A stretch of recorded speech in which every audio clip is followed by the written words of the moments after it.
This Labor Day weekend, the remains of at least 100 children will be exhumed from the grounds of a closed reform school in Florida. Earlier this month, Governor Rick Scott authorized a year-long dig for human remains following an investigation at Arthur G. Dozier School for Boys. One former resident, Roger Dean Kaiser, wrote a book, White House Boys, about his ordeal at Dozier and what he calls the horrors that took place there. Memories of alleged beatings, molestations, rapes, and murders of boys at Dozier, which have haunted Kaiser for years. The University of Florida researchers are conducting the dig, hoping they will find all the remains and bring closure to the families as bodies are discovered. A federal court ordered the state of California to reduce its prison population by the end of the year. This means 10,000 inmates will have early releases. Tuesday, Governor Jerry Brown asked for $315 million to implement a plan to deal with overcrowded prisons. The plan suggests the possibility of leasing facilities from Corrections Corporation of America. Transferring inmates to these private facilities would open up enough space for California to meet its current order without the necessity of early release. Dust off your fedora and head to the City College this weekend. The Visual Performing Arts Department will be holding the first auditions for the musical Guys and Dolls. They will take place on Saturday, August 31st in the Seville Theater at noon. College credit will be available to those that are interested, and for more information, visit the City College website. This week was an important moment in history as Americans gathered to pay homage to Dr. King.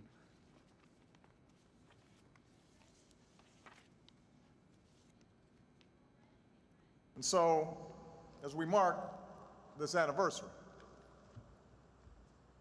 we must remind ourselves that the measure of progress for those who marched 50 years ago was not merely how many blacks could join the ranks of millionaires. It was whether this country would admit all people who are willing to work hard, regardless of race, into the ranks of a middle-class life.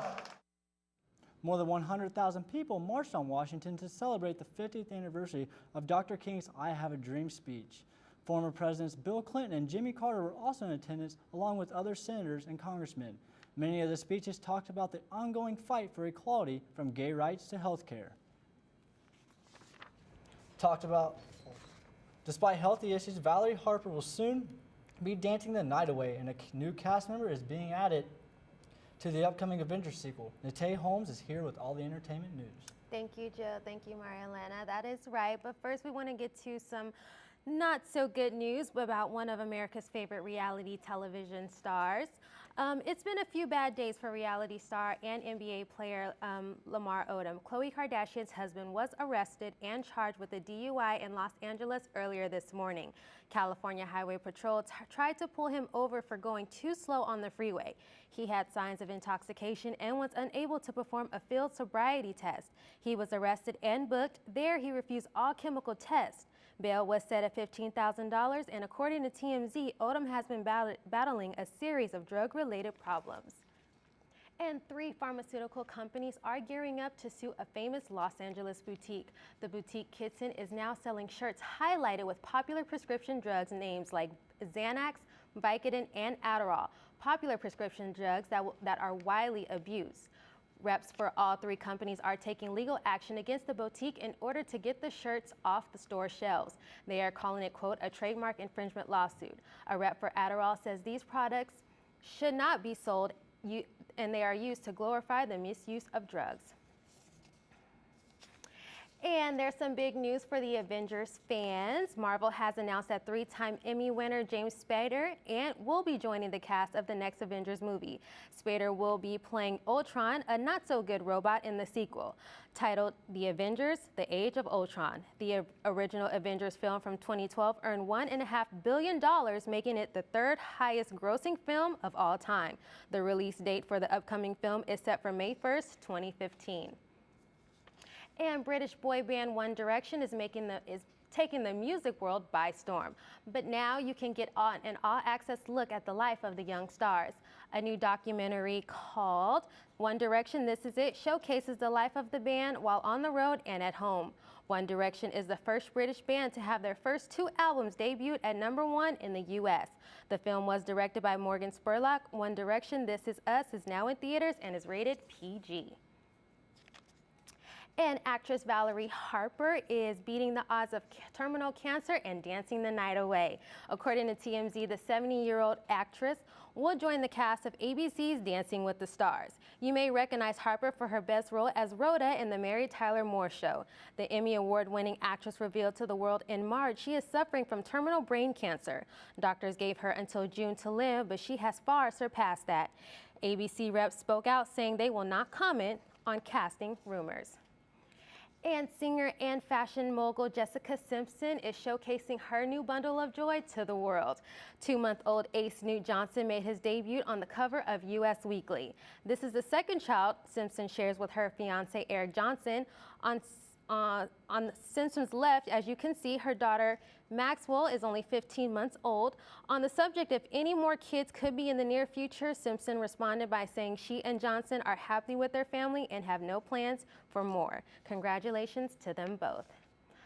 So Mary Elena and Joe, I also want to let you know that Fergie just had her baby boy too. So I heard mom and son are doing just fine. So once I get some pictures and an update on them, then I'll bring that to you and give you the latest. All right, that's great, Natea. Hopefully they can hook up with Connie and Kim's little boy. Yeah, little Northwest. Thank you. Thank you. The Rim Fire has now become the nation's 5th largest in California's history. With more heat on the way, firefighters have their hands full containing it.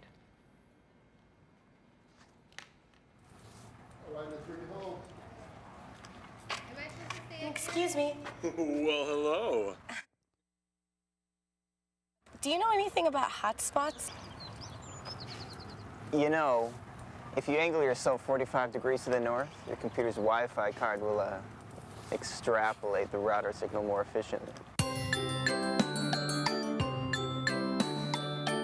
Hit enter. It's going to come up with a dialog box.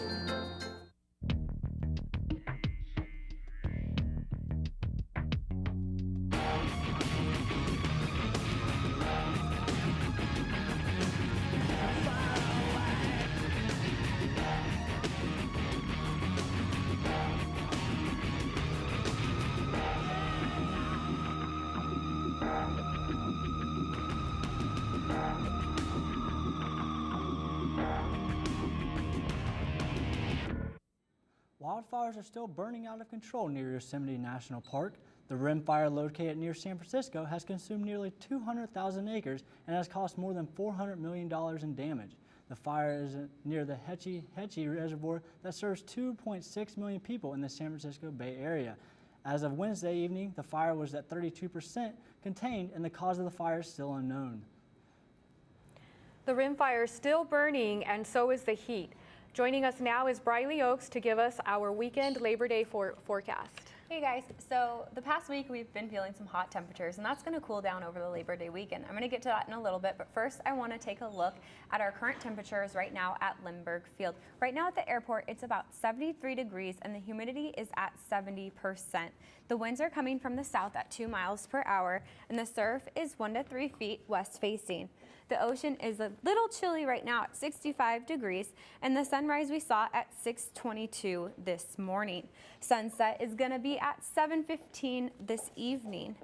And if we take a look at our current temperatures in Oceanside and Del Mar, they're in the 80s, 82 degrees, in La Jolla at 77. But if we move over inland in Ramona and El Cajon, that's where we got the 90-degree weather. So if you are out there, try to stay cool. And now I want to take you to our national surface map.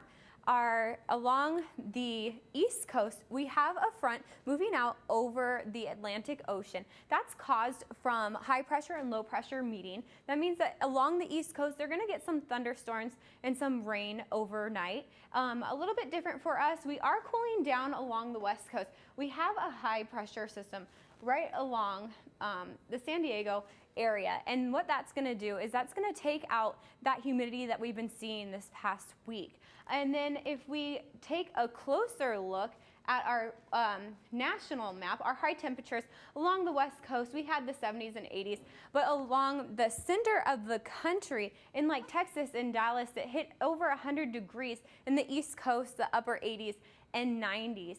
And it is a little hot. Moving back over to the west coast in Sacramento, we have it in the upper 80s, and where Yosemite Valley fire and the rim fire, it's contained at 32%. So let's move back into our temperatures, what we can expect this weekend. It's going to be partly sunny with a high of 75 degrees along the coast. Inland, a chance of thunderstorms at 90 degrees with a low temperature of 70. In the mountains, you could also expect some thunderstorms. High temperature of 84 degrees, low temperature of 63. And in the deserts, it's going to be a high temperature of 94 degrees. So that's what we can expect this weekend, you guys. If you guys are going to go to the beach for Labor Day weekend, make sure you get there extra early. There are going to be over 4 million people flocking to our local beaches. So that's one of the tourist destinations this weekend. That sounds good. Make sure I get out there early. So. Thank you, Bradley. Thanks, guys. Thank you, brother. This week, Oxford Dictionaries Online is welcoming 65 new words to the English language. The word making the biggest buzz is, of course, a word we've all heard, the word twerk. According to OOD, to twerk means to dance popular music in a sexually provocative manner involving thrusting hip movements and a low squatting stance. The word twerk has become popular recently after Miley Cyrus performed her version of the controversial dance on MTV's Video Music Awards. Oxford says that although twerk is included in their online dictionary, it will not be included in the Oxford English Dictionary. And that's all for this edition of Newscene. I'm Joe Ham. And I'm Maria Elena Castellanos, and don't forget, Monday's a holiday.